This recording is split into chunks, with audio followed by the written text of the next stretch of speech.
Terus habis itu tadi gue juga dengar kalau misalkan ada Pak Menteri, nama Pak Menteri Erick Thohir.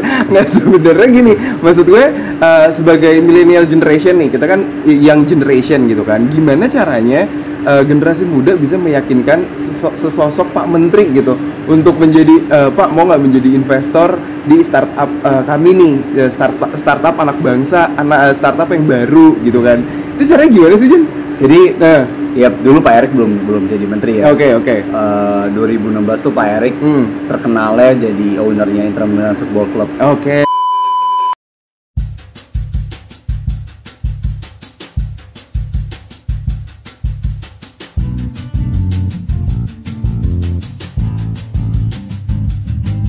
So me and the other co-founder, four of us, we have these startups called Dogether. Dogether simply help people to get healthier from all our services.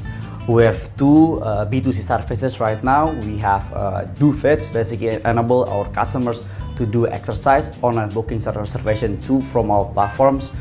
All kind of sport facility and activity from like yoga, boxing, Zumba, gym, body workouts, all kind of sport activities. We have 240 facility in our platform across Jakarta, and we also just starting expanding to Bali and Bandung. Outside of the memberships, we also help people who we call it just about to come into industry. People who wanna taste about what is exercise, what is healthy lifestyle. We have Do Access. And the second services, which is DoFood. DoFood actually enable our customers to go to our apps to find this best healthy catering what we have today in Jakarta. DoFit and DoFood actually giving a glimpse of idea what Dogether trying to do, basically the biggest healthy lifestyle platform. In my life so far, what my life journey has been taught me is your mind is your power. I'm really cautious about what I'm thinking, because what I'm thinking will be what it will become into what we have today. This journey be taught me is what you think is really important, because it will resulting is actually the real outcome in your life. Obviously, we hope Dogether can actually fulfill our visions, give and access and help Indonesian people and greater people in Southeast Asia in the regions to get healthier in the most easiest way. That will be our main hope, to fulfill our visions.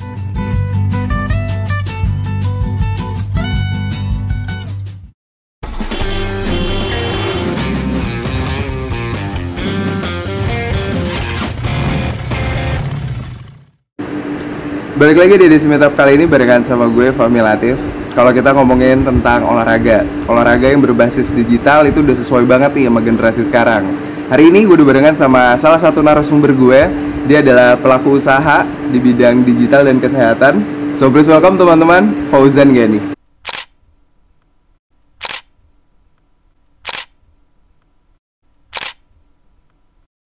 Halo semuanya, thank you Mi. Yoi, sama-sama Jan. Ini gue thank you loh udah diajak-ajak mampir kesini. Iya bro. Yoi, terus habis itu hari ini gue lagi ada di kantornya Dogether nih di Kemang ya Jan ya.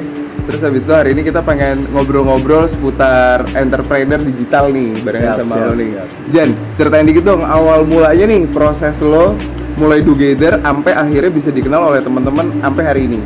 Oke. Mungkin pertama-tama thank you banget nih udah datang. Yoi, sama-sama. Thank you banget, gue sudah dipilih untuk masuk ke acara lo.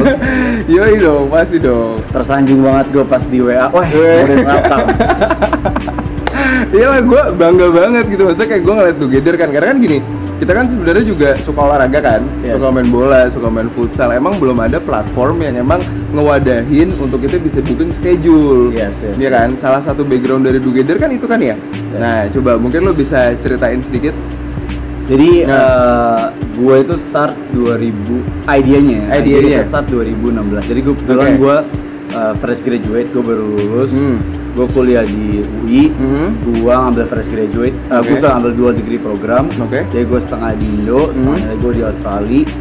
Terus gue balik, ya standar lah mau cari kerja kan. Iya benar. Cari kerja, gue dapat offer kerja di satu public listed company, satu lagi di Big Four consultant firm. Wih, keren banget terus. Iya, cuma itu gue ada ide Dogether. Gitu. Ada ide Dogether, idenya itu simpel gitu. Missionnya tuh, gue mikir orang Indo tuh ternyata udah mulai aware sama kesehatan. Kenapa gue bisa konklusikan seperti itu? pada saat gue cabut dari Indo kan 2014 ya. Iya, 2014. Car Free Day itu baru mulai rame lah. Iya. Pas gue balik, Car Free Day itu udah penuh banget. Asli. Dan diadopsi di kota-kota lain. Surabaya, Bandung, apa kota-kota kecil lah diadopsi. Iya. Itu nunjukin apa sih gue bagian? Itu menunjukkan bahwa orang itu udah aware dengan kesehatan. Yes, benar banget. Dan mereka berani bangun pagi, regardless mereka di Car Free Day-nya ngapain ya. Mereka niat bangun pagi kan. Jadi gue ngelihat bahwa ada opportunity-nya dan mission gue itu. Pertama kali kita jalan pun sebenarnya nggak langsung lancar ya Mia. Jadi kita pas ide pertama keluarin Together itu bukan yang kita sekarang sebenarnya. Terus kita awalnya itu ngeluarin fitur untuk orang-orang buat cari pemain sebenarnya. Kalau gua orang pemain kan. Wih, gila keren banget. Terus. Keren. As a konsep keren. Konsep keren. Cuma as a entrepreneur lo harus ngeliat, konseptualnya cuma market adoption-nya gimana? Iya, benar. Pas kita keluarin flop. Jadi orang nggak ada yang mau make. Pas kita interview, a lot of reason lah mereka nggak mau make.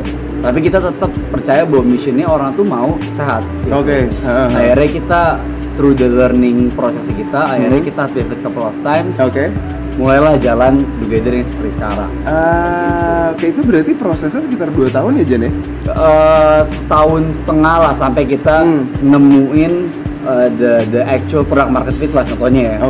Jadi throughout dari 2016 ideation kita bootstrap, pakai our own money, jalan, terus kita dapat investor, Pak Menteri sekarang, BUMN, Pak Erik masuk kita. Nah itu baru kita jalan. Di 1,5 tahun dari situ baru kita nemuin product market fit-nya gitu. Jadi product market fit kita adalah ngebantu memberikan akses basically. Untuk lu mau olahraga, regardless olahraga apapun itu, lu gopinya Together. Karena as the mission of pengen bikin orang-orang sehat, kita ngelihat olahraga menjadi salah satu cara termudah lah untuk orang mulai sehat dan orang ngerasa lebih sehat pas lagi olahraga dapat kan lebih enak nih. Iya benar. Dan gue maksudnya waktu pas setelah mendengar penjelasan lo sekarang lebih kompleks lagi, wah gila keren banget ya preparationnya gitu. Terus habis itu tadi gue juga dengar kalau misalkan ada Pak Menteri, nama Pak Menteri Erick Thohir. Nggak, sebenarnya gini, maksud gue sebagai millennial generation nih, kita kan young generation gitu kan, gimana caranya generasi muda bisa meyakinkan sesosok Pak Menteri gitu untuk menjadi Pak mau nggak menjadi investor di startup kami nih, startup anak bangsa, startup yang baru gitu kan. Itu caranya gimana sih Jen? Jadi ya dulu Pak Erik belum jadi menteri ya. 2016 tuh Pak Erik terkenalnya jadi ownernya Inter Milan Football Club. Jadi ini selalu gue percaya dari gue SMP bahwa power of mind gitu. What you think, what you become. Pas early beginning kita sama co-founder, kita ada 4 co-founder. Gue sama ada Helmi, Chief Operations, ada Chief Product gue namanya Dea, ada CTO gue namanya Andre Lutfi. Jadi berempat kita. Gue selalu bilang ke mereka, it will be amazing kalau misalkan Pak Erick Thohir invest kita. Asli, parah. Kita nggak tahu tuh caranya gimana. Ya tapi gue bilang gitu dan gue somehow believe bahwa ini bakal menjadi the right puzzle for him, dan amazing puzzle for us. Kan? Itu gue believe dengan 100.000 cara, dengan segala jodoh kita akhirnya ketemu Pak Erick. Oktober 2016. Throughout itu kita udah pitching puluhan investor tolak. Tolak lah banyak. Ya kurang ini which is make sense lah, nggak apa-apa. Learning curve juga. Kita dipanggil sama Pak Erick, kita ketemu di sebuah hotel gitu, di meeting roomnya. Kita berempat nih, baru fresh graduate, gue datang cukup datang. Gue kaget ternyata Pak Erick dengan seluruh direksi Maka Groupnya. Serius? Iya. Wah gila. Jadi ada CEO Maka Group, Maka Sport, Maka Media, semua lengkap lah. Gue datang, gue present, gue buka laptop, gue present, ke Pak Erick langsung. Gue ngomong, set. In the middle of meeting, Pak Erick berdiri cabut. Serius loh? In the middle of meeting, dia berdiri cabut. Wah gila. Terus gue kaget kan, jadi gue tidak nih, gawat gitu. Akhirnya gue langsung shifting ke second comment-nya, CEO Maka Group-nya, Pak Rudi. Terus gue explain ke Pak Rudi, I think sekitar 4-5 minutes, Pak Erick balik lagi. Balik duduk, nah itu dia bilang gue, stop presentasinya. diberhenti langsung. Terus tutup laptopnya, nanti gue wah mati lah. Iya. Ya udahlah, ngusir gue nih. Iya. Gue tutup, terus jangan gini, coba explain yourself and your team. Oke. Jadi kita explain about business ya kan, jelasin gue siapa, gue masih graduate, baru graduate, bla bla bla. Oke. So on lah, gitu. Akhirnya itu gue bilang, outside of the presentation gue bilang gini, gue nggak ngerti how the startup works. Oke. Yang gue ngerti, background gue economics, yang gue ngerti adalah cash flow in. Gitu. Iya. Dimana gue bilang gini, satu mission kita adalah gue percaya bahwa orang akan bisa sehat. Oke. Ekonomi Indonesia akan berkembang dan spending Indonesia akan lebih ke healthier options. Oke. Dan yang gue kasih tahu ke dia adalah gue nggak tahu nih sekarang what kind of products that we trying to build ke depannya. Iya. Something for sure yang gue kasih ke dia adalah setiap transaksi yang terjadi together, kita bakal make money. Commission based gitu. Jadi as the transaction-nya grow, revenue grow, our bottom juga grow. Itu yang gue jelasin itu, dan gue being honest ke dia. Selesai meeting, akhirnya dia bilang oke, how much money that you like? Wah, gila terus. Gua explain gue sekian, nominalnya dinego, valuasi nego dikit, akhirnya deal di tempat. Itu gue sempat kemarin kan ngelakuin riset aja nih sebenarnya. Terus akhirnya lo diliput barengan sama Pak Erick Thohir. Iya kan. Terus habis itu hari di mana lo baru deal-dealan? Enggak. Itu pas kita launching first version aplikasi. Oke. Sekitar 8 bulan lah. 8 bulan ya. Oke. Terus gimana waktu keterima sama Pak Erick, lo kegirangan nggak? Sejujurnya gue agak bingung sebenarnya apakah what's next sekarang ini. Karena gue tuh nggak punya experience kan. Dan gue selalu berhenti selalu dibilang enggak. Jadi gue nggak pernah tahu nih pas bilang iya, nextnya apa. Pas dia bilang oh iya, to be honest gue bingung. Nextnya apa ya? Iya. Baru gue mau belajar.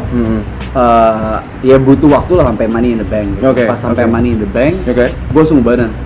Serius lo? Karena dulu pas itu gue masih baru lulus gue selalu nyari cari investor dapat uang masuk, gue bingung. Langsung gue mungkin stres juga ya, langsung gue within days langsung ubanan. Iya sih, tapi pasti kan berat banget ya tanggung jawab yang lo topang gitu loh. Dan saat itu gue masih nol. Gue dan internship before gitu. Tapi gue nggak pernah punya, gue pernah lakukan beberapa bisnis kecil. Tapi gue nggak pernah actually run a company.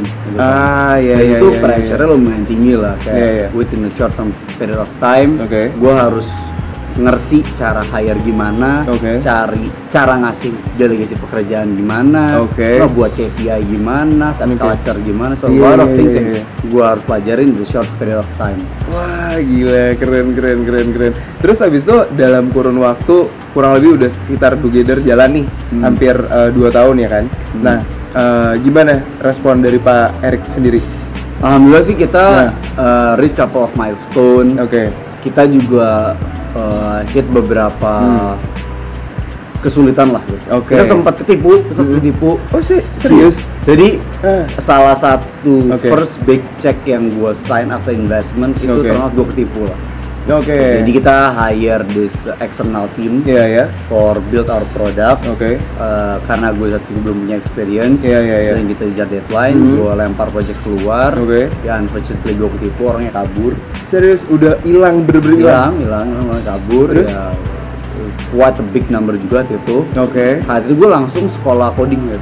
Karena bagi gue gini, I think one of the biggest mistake saat itu bagi gue adalah gue building a tech company, tapi gue literally nggak ngerti tech sama sekali.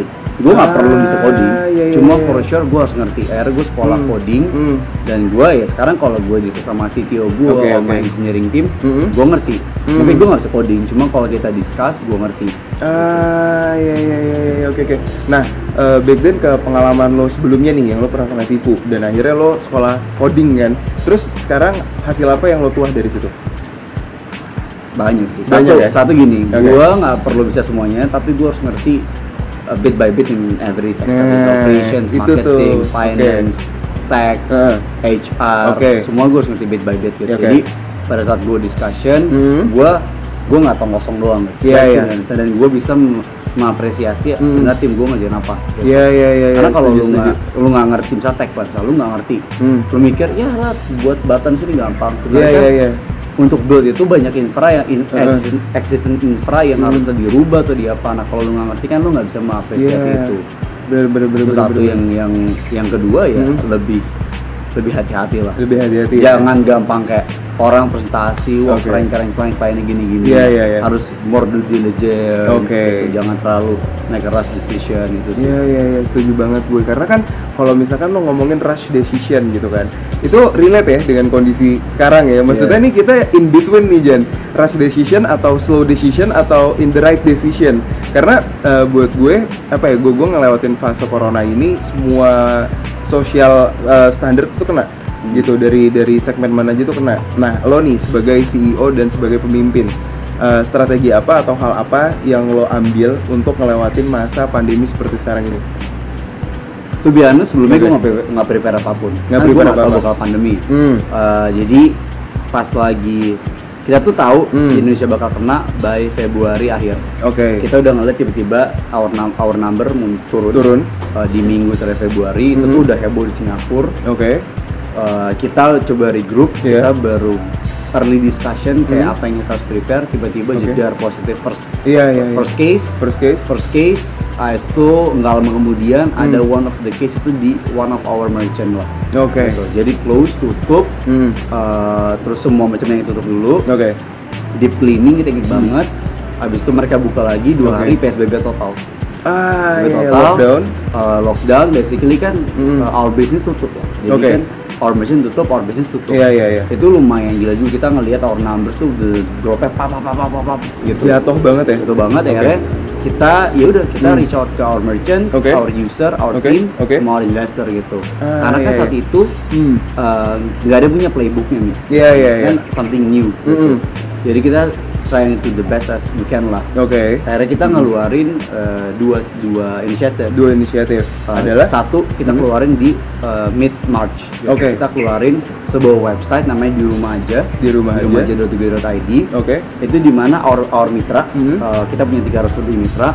Mereka bisa buat video-video harga mereka kasih ke kita. Kita distribusiin. Lewat Together dan juga lewat Gojek juga, karena kita kan partnership sama Gojek juga. Itu sukses. Nah itu awal April kita keluarin virtual class. Jadi the idea of virtual class adalah kita pindah this offline experience of classes, kita pindah secara virtual. Dimana customer aplikasi Together works the same way. Orang buka aplikasi kita, cari aktivitasnya, booking. Bedanya kalau dulu mereka harus datang ke tempat olahraganya, sekarang mereka olahraga secara virtual. Dan kita encourage our merchants itu untuk pindah dari services ke live stream. Gitu. Kita bantu, kita kasih education, kita provide training juga untuk ngebantu mereka. It's a good idea banget ya. Itu ide pun bukan dari gue, itu dari tim juga gitu. Dan gue juga nggak to be honest, kita nggak tahu how kita bisa execute itu. Cuma itu di momen dimana gue ngelihat as a helicopter view, ternyata tim gue kuat. Gitu. Itu kan ekstrim banget. Kita di rumah harus kerja semua, tapi kita bisa execute cepat banget. Dan execute-nya cepat banget gitu. Itu mungkin salah satu pivotal moment, either Together itu went south atau Together selamat. Dan akhirnya alhamdulillah selamat. Alhamdulillah kita nggak di sini. Benar. Nah ini menarik banget Jan, karena dari yang gue tahu gitu ya kan, Together ini merchant as tempat olahraga itu banyak banget, ya kan, dari any kind of sports gitu. Nah itu gimana, how you pitch them? Awal susah sih, awalnya sebelum Together as Together posisi sekarang gitu ya. 2016-17 masih susah karena mereka belum awam. Kan? Tapi to be honest, setelah kita jalan, Together brand juga udah kuat. Especially our industry, terus kita juga punya good enough publication dari media, dari news semua. Itu jadi easier gitu. Dan Indian kan kita memberikan result ke our mitra gitu. Mitra kan nggak bayar sama sekali kita. Mitra itu sharing commission for every customer yang kita bawa. Yang pakai aplikasi Together gitu. Oke. Udah berapa Jan totalnya di Jakarta sendiri? Merchant kita. Merchantnya sekarang karena virtual gini, merchant kita juga ada yang di Bali, ada yang di Surabaya, di Bandung. Oh, meluas jadinya. Iya, kita kurang lebih ada 400 sampai 500 mitra lah. Oke. Jadi kan ada yang tempat olahraganya, ada yang langsung trainer sendiri itu buka kelas virtual di kita. Ah, keren. Iya. Terus dari semua merchant, what is the most favorite sports yang merchant-merchant itu? Zumba. Karena most of our customers sekarang almost 70% cewek. Ah, oke, cewek. Ah, jadi lebih demand itu lebih tinggi cewek yang lebih suka olahraga ya? Yes. By research emang begitu? Karena untuk the option yang kita provide ya itu juga relate sama opsi-opsi yang kita berikan, especially secara virtual gitu. Mostly cowok itu kan team sport, body workout juga iya, atau gym. Nah, gym ini kan unfortunately kita nggak bisa pindahin ke secara virtual, kan butuh alat-alat. Benar. Jadi itu one of the main reason sekarang customer base together mostly cewek. Sebelumnya itu nggak terlalu beda jauh nih. Jadi sebelumnya itu kayak 60-40 lah. Iya, beda tipis. 55-60 lah gitu. Sekarang mau signifikan cewek. Ah, gitu. Dari trainer-trainernya sendiri juga cewek dominan nih? Mix sih. Gitu. Mix ya. Ada kan misalnya kayak body workout, TRX, terus misalnya body pump itu kadang-kadang cowok juga. Ah, oke. Nah, kalau misalkan kita ngomongin tentang healthy food nih Zen, lu juga nerapin strategi nggak di healthy food? Jadi mungkin yang belum tahu, jadi Together itu selain kita ada exercise, olahraga, kita juga last year ngeluarin namanya DoFood. Iya. Wih, keren. Jadi DoFood itu kita kerjasama, mitra kita adalah catering sehat. Ah, iya. Kita ngelihat sebuah opportunity sih, bahwa tahun lalu orang olahraga mereka punya terkikis lah sama makan. Iya. Kan missionnya Together yang gue mention itu kita mau ngebantu orang sehat. Iya, benar. Orang sehat tuh nggak selalu dari olahraga. Gitu. Mereka bisa ada yang start dari makan. Iya. Itu hipotesis kita. Kita ngeliat gini, for someone untuk start get healthy ya, secara lifestyle. Either mereka jamin olahraga atau jamin secara makanan. Makanya kita last year decide untuk jamin makanan. Jamin makanan. Iya, makanya kita lihat kan sekarang kita juga bersyukur sih dengan COVID ini. Orang pokoknya harus naikin imun sistem, olahraga, makan sehat itu blessing juga buat kita. Mungkin awalnya COVID sebuah meteor lah. Sekarang kita ngelihat di posisi kita sekarang, actually COVID itu help market adoption terhadap hidup sehat. Iya, bener banget. Ya, dari habitnya juga ngaruh banget ya Jen ya. Iya. Nah, kalau banyak banget sepedaan sekarang. Iya, parah banget. Sepedaan banyak banget. Nah, untuk sepeda sendiri lo nggak mau kerja sama dengan merchant apa gitu? Kita ada beberapa edition sih untuk misalnya tapping ke arah sana. Ah, gitu ya. Karena kan gue ngeliat nih, kalau misalkan ngomongin olahraga itu kan culture ya Jan ya. Gitu. Jadi culture yang emang ya itu nggak akan mati gitu ya. Lo semuanya pengen hidup sehat gitu, makanan juga pengen sehat. Dan gue tadi denger DoFood juga itu interest banget sih Jan. Karena di satu sisi gini, untuk dapetin makanan yang sehat itu susah. Nah, how you survive with that strategy? Jadi kalau DoFood sendiri sekarang kan masih adoption sih kalau kita jauh daripada olahraga. Sekarang udah bukan adoption lagi, lebih kayak udah mau mature lah, terutama di kota-kota besar gitu. Iya. Whole food sekarang konsep paradigma itu masih kayak makan sehat mahal. Iya, bener banget. Setuju gue. Terus di certain degree itu yang benar. Gue harus akui itu emang benar. Jadi yang kita usahain adalah the merchant yang kita acquire, mitra-mitra kita, itu kita kasih extra discount. Tapi in the end kita harus lure sih customer dulu untuk adopt gitu. Karena dari kita pun ngelihat ada beberapa fitur tambahan juga untuk DoFood yang kita lihat kedepannya. For example, orang itu sekarang masak di rumah. Iya, bener banget. Mereka kita lagi preparation juga bahwa nanti kedepannya orang itu bisa beli raw material food di kita.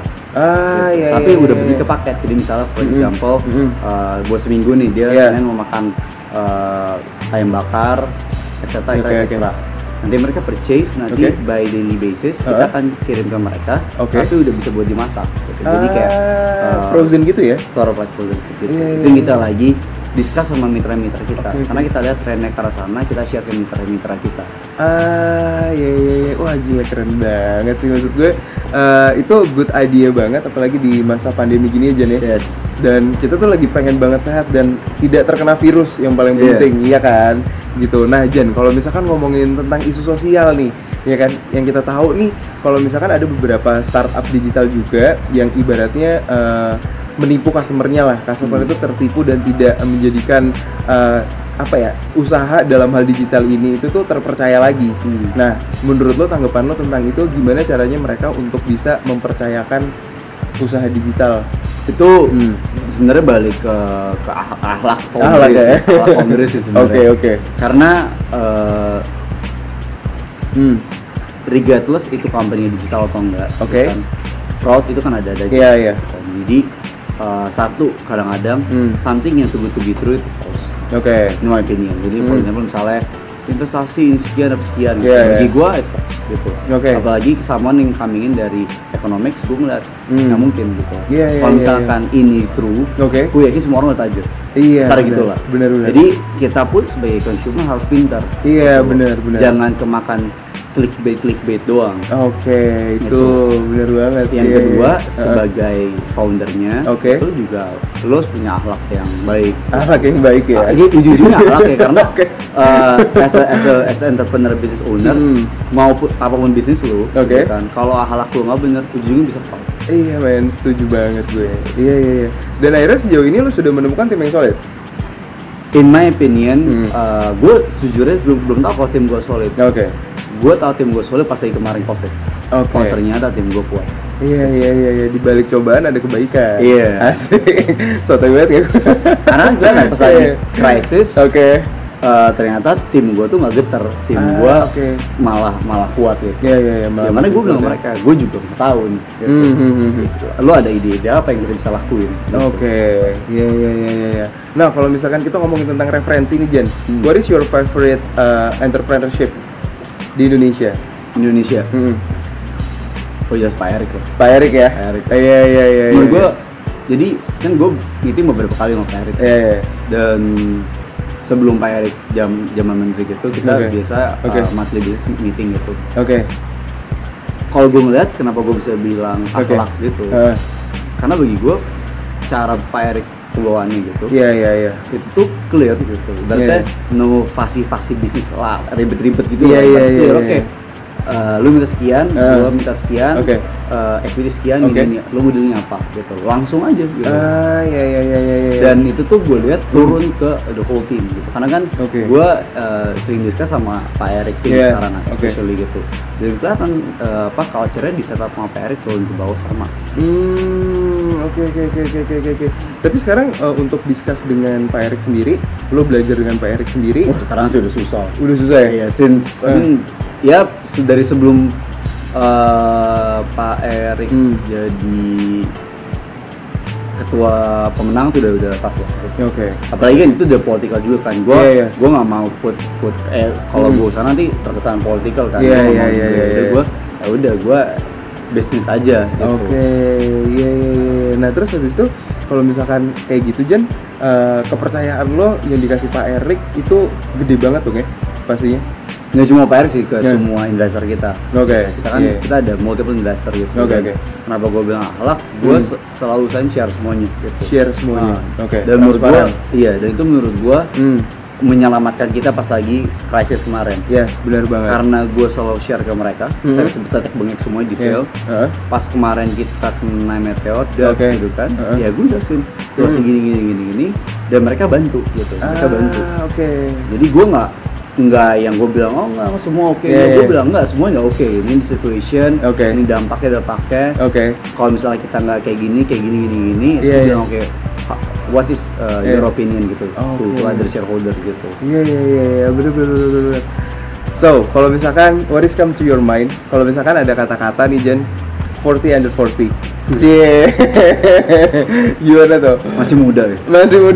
Masih muda karena di bawah 40 kan. Nah, itu gimana, ceritain juga dong Gue karena gini, gue waktu pas gue ngeliat lo adalah salah satu bagian dari 40 Under 40, bangga banget men. Maksud gue, anjir gila teman gue nyampe nih sampai sini. Gimana? Ya. Gue juga nggak tahu sih itu sebenarnya. Terus habis itu tiba-tiba emang gue dihubungin aja, dan gue juga happy banget sih. Happy banget ya? Gue nggak kepikiran tuh tiba-tiba gue dihubungin. Kita together dan gue terpilih masuk ke 40 Under 40 Prestige gitu. Itu gue bilang ya gue more than happy. Gue juga lihat previous last year ya. Gokil orang yang gue bilang, gila. Berarti lo gokil dong? Iya. Gue merasa kayak aja. Emang gue bisa, emang gue di level itu gue juga kadang kayak ya bersyukur banget gitu. Gue bisa dimasukin di situ. Iya. Dan keren banget, dan maksud gue itu kalau misalkan teman-teman di sini nonton ya itu merupakan apa ya, satu tendangan banget ya, terutama untuk generasi muda gitu, untuk ngingetin kayak ayo dong lu tuh bisa kayak mereka gitu. Nah terus Dan kalau 40 Under 40 lagi nih ya kan, lu sempat ketemu gitu nggak sih sama kandidat-kandidat lain? Enggak sih. Enggak ya? Enggak. Jadi emang langsung aja gitu, timnya datang, terus habis itu langsung kayak approach ke lo, dan lo langsung terima gitu ya? Iya. Oke. Terus setelah masuk 40 Under 40 nih, itu achievement nggak buat lo? Iyalah. For sure itu salah satu achievement sih buat bukan buat gue doang ya, buat Together, karena kan gue di acknowledge-nya by Together, bukan as individual. Iya. Jadi itu sebenarnya acknowledgement untuk Together. Happen to be gue jadi CEO-nya aja. Iya. Itu keren banget sih. Nah, kalau misalkan ngomongin tentang CEO nih, tadi lu juga mention tentang CEO kan. Apa bedanya Fauzan Gani di belakang meja dan di luar meja kerja gitu? Apakah lo orang yang idealis? Apakah lo orang yang serius banget? Gimana tuh? Apa tuh bedanya?